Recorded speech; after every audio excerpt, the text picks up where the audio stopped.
जय गुरु जी। संगत जी, संगत जी, आज का जो सत्संग हम आपके साथ शेयर कर रहे हैं शीतल कौर आंटी का है।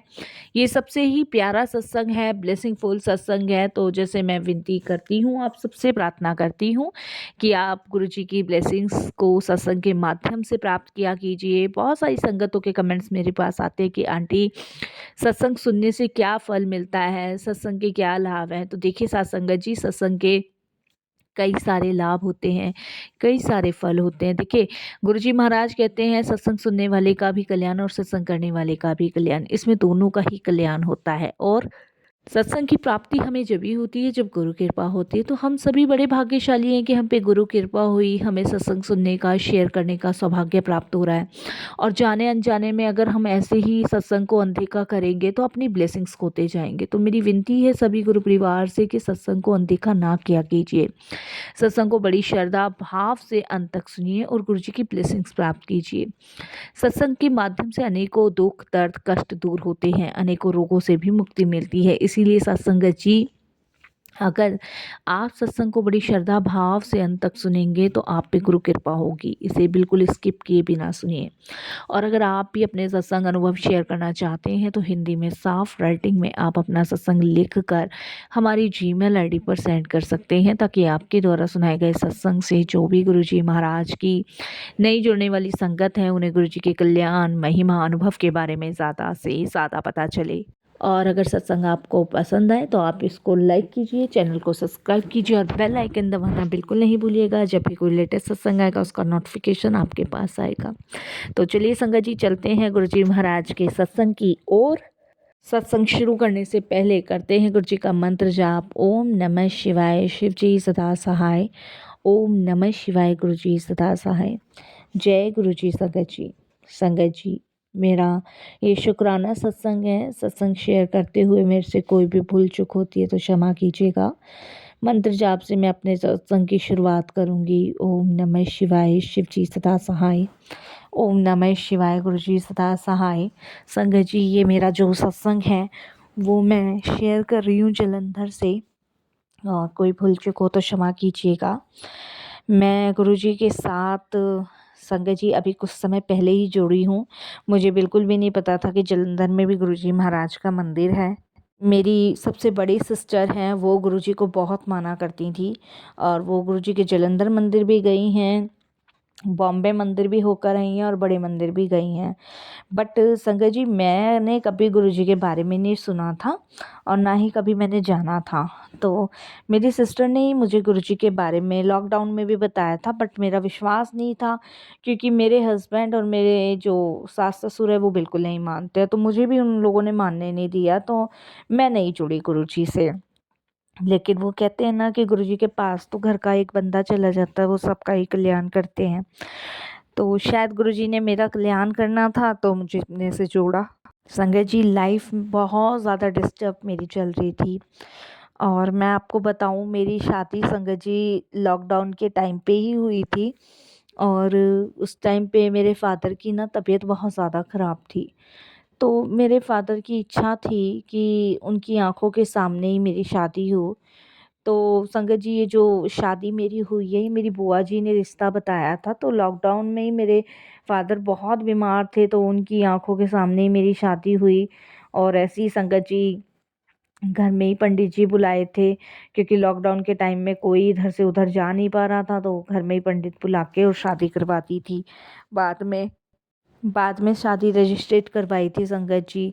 तो कोरोना टाइम में मेरे फादर चले गए थे, तो उसके बाद संगत जी मैंने ये सोचा, तो ये था, देखिए हर लड़की का सपना होता है कि ससुराल परिवार सब बहुत अच्छा होगा, मान सम्मान मिलेगा। बट मेरे हस्बैंड और मेरे ससुराल वाले थे, वो संगत जी बहुत ज़्यादा लालची थे, बहुत ही ज़्यादा। ये समझ लीजिए संगत जी, उनकी इच्छाएं ख़त्म नहीं हो रही थी, जिसकी वजह से उन्होंने परेशान करना शुरू किया। और ये रिश्ता मेरी बुआ जी ने कराया था। बुआ जी का कहना था कि रिश्ता बहुत अच्छा है, लड़का बहुत अच्छा है, फैमिली बहुत अच्छी है। बट संगत जी, वो लोग बहुत ज़्यादा लालची थे, बहुत ही ज़्यादा। मैं संगत जी जब शादी होकर उनके यहाँ गई थी लॉकडाउन के बाद मेरा गोना हुआ था संगत जी। और जैसे ही मैं उनके घर पहुंची तो संगत जी मेरी सास ने कह कू के जो भी मेरी मम्मी ने 5 चीज़ें दी थी वो ले ली। और उसके बाद संगत जी हमें ये कहा गया था कि मेरे जो हस्बैंड है वो जॉब करते हैं, बट वो कोई जॉब ही नहीं करते थे। वो घर में संगत जी इंस्टाग्राम फेसबुक इन पे रील्स बनाया करते थे और कुछ काम ही नहीं था। संगत जी 1-2 दिन गुजर गए, 3-4 दिन गुजर गए, ऐसे करते-करते महीना, डेढ़ महीना, 2 महीने गुजर गए। तो मैं अपने हस्बैंड को अक्सर पूछा करती थी कि तुम नौकरी पे नहीं जाओगे, कब से जॉइन करोगे? मुझे तो कुछ पता ही नहीं था। तो संगत जी अक्सर वो अपनी मम्मी को कहा करते थे कि मुझसे ऐसे-ऐसे कह रही है नौकरी पे जाने की। तो उसकी मम्मी मुझे बहुत सुनाया करती थी और बहुत बोला करती थी। उसके बाद दीदी जीजा जी पूछते थे तो मैं उनको बताती थी। मैंने कहा अभी तो कहीं जॉइन नहीं किया है, अभी तो जा ही नहीं रहे हैं। तो दीदी जीजा जी बोलते थे कि भाई नई नई शादी है और होता ही है, कोई बात नहीं, चले जाएंगे चले जाएंगे। बट हमें पता ही नहीं था नौकरी तो है ही नहीं इनके पास। और ऐसे संगत जी 2 महीने बीत गए, 3 महीने बीत गए, नौकरी पे नहीं गए, बिल्कुल भी नहीं गए। अब संगत जी जरा सा मैं उनको कहूँ तो वो अपनी मम्मी को कहें तो उनकी मम्मी मुझे बहुत बोले उल्टा सीधा। उनके पापा ने भी और संगत जी जो मेरी फैमिली ने मुझे चीज़ दी थी 5 वो भी इन्होंने ले ली। मैं हो गई संगत जी परेशान, बिल्कुल परेशान, क्योंकि इतना दुखी इन लोगों ने किया। इधर संगत जी मम्मी की तबीयत ख़राब रहने लग गई और जब मम्मी की तबीयत ख़राब रहने लग गई तो संगत जी मैंने घर में भी बतानी छोड़ दी। मैं टेंशन लेने लग गई और नौकरी ये करते नहीं थे, फ़ेसबुक, इंस्टाग्राम पे रील्स वग़ैरह बनाया करते थे। और संगत जी फिर उसके बाद ये समझ लीजिए कि मेरी हालत जैसे ना घर की ना बाहर की, ऐसी मेरी हालत हो चुकी थी। ना मायके वालों को कह सकती थी, ना ही ससुराल वालों को कुछ कह सकती थी। मैं पूरी तरीके से संगत जी परेशान हो चुकी थी और हस्बैंड की हालत देख के तो मैं और ज़्यादा संगत जी बेदिन दुखी होती थी। संगत जी आस पड़ोस का कोई बात नहीं करता था, सब लोग संगत जी इनसे कटते थे। मुझे भी एक इधर ना उधर जाने देते थे, ना बाहर ना घर ना अंदर। मेरे दीदी जिया जी भी बात करने आए थे, तब इन लोगों ने मुझे बहुत कहा कि तूने यहाँ हमारी सारी चुगली वहाँ लगा दी। मेरे हस्बैंड ने तो उस दिन हाथ भी उठाया मुझ पे। तो मेरी तो पूरी तरीके से ज़िंदगी नरक हो चुकी थी। तो मैं तो गुरुजी को यही कहती थी, मैंने कहा गुरुजी सच में इंसान जो है ना शादी करके ना बर्बाद ही हो जाता है। 100 में से 1 आध ही लोग होते हैं जिनका जीवन सुखी हो जाता है। तो उस टाइम पे तो मैं गुरुजी के पास जाया करती थी और अपने मन की सारी बातें गुरुजी को कहा करती थी।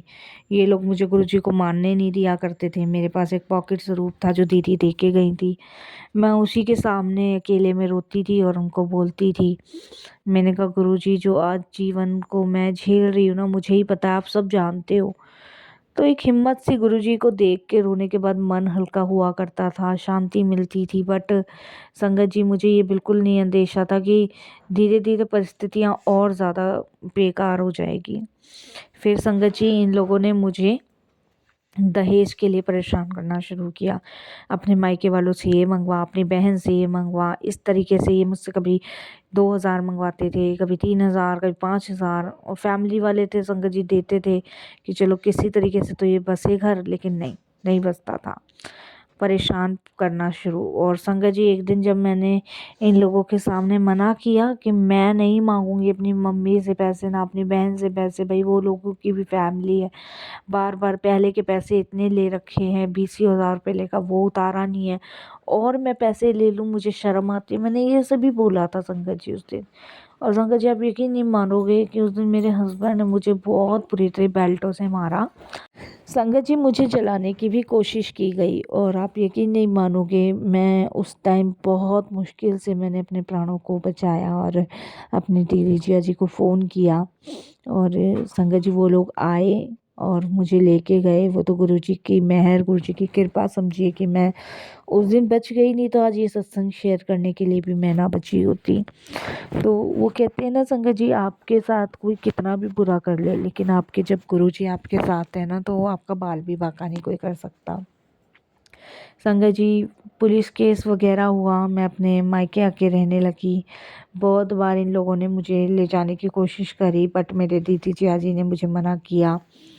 मेरे संगत जी, गुरुजी महाराज ने मुझे हिम्मत दी, हौसला दिया। उस टाइम मैं बड़े मंदिर जाया करती थी जब मैं मायके में थी। और उसके बाद संगत जी फिर पता नहीं क्या हुआ, देखिए कहते हैं ना सब गुरुजी पे छोड़ देना चाहिए। इतना बुरा टाइम मैंने देखा, इतना बुरा समय मेरे साथ बीता।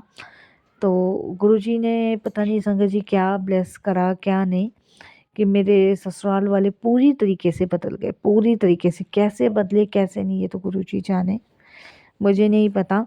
लेकिन मेरे हस्बैंड अब वो नौकरी भी करते हैं और मेरे को रखते भी आराम से है, प्यार से रखते हैं। सास ससुर में भी बहुत बदलाव है, बहुत बदलाव।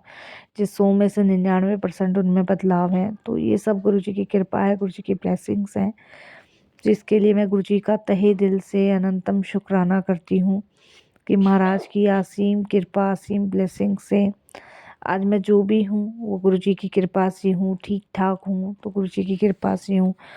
और उस टाइम मेरे ससुराल वाले नहीं मानते थे, खैर गुरुजी को तो वो अब भी नहीं मानते हैं, लेकिन मैं मानती हूँ तो मुझे कोई घर में रोकता भी नहीं है। तो शुक्राना गुरुजी, बहुत बहुत शुक्राना, इतने कम समय में आपने बहुत सारी चीज़ें ब्लेस करी। और अभी संगत जी मैं 2 मंथ की प्रेग्नेंट भी हूँ। और ये सत्संग भी गुरुजी की कृपा, उनकी ब्लेसिंग से ही मैं आपके साथ शेयर कर रही हूँ। कोई भूल चूक हो तो क्षमा करना। मंत्र जाप से मैं सत्संग को विराम देती हूँ। ओम नमः शिवाय, शिव जी सदा सहाय। ओम नमः शिवाय, गुरु जी सदा सहाय। जय गुरु जी, शुक्राना गुरु जी।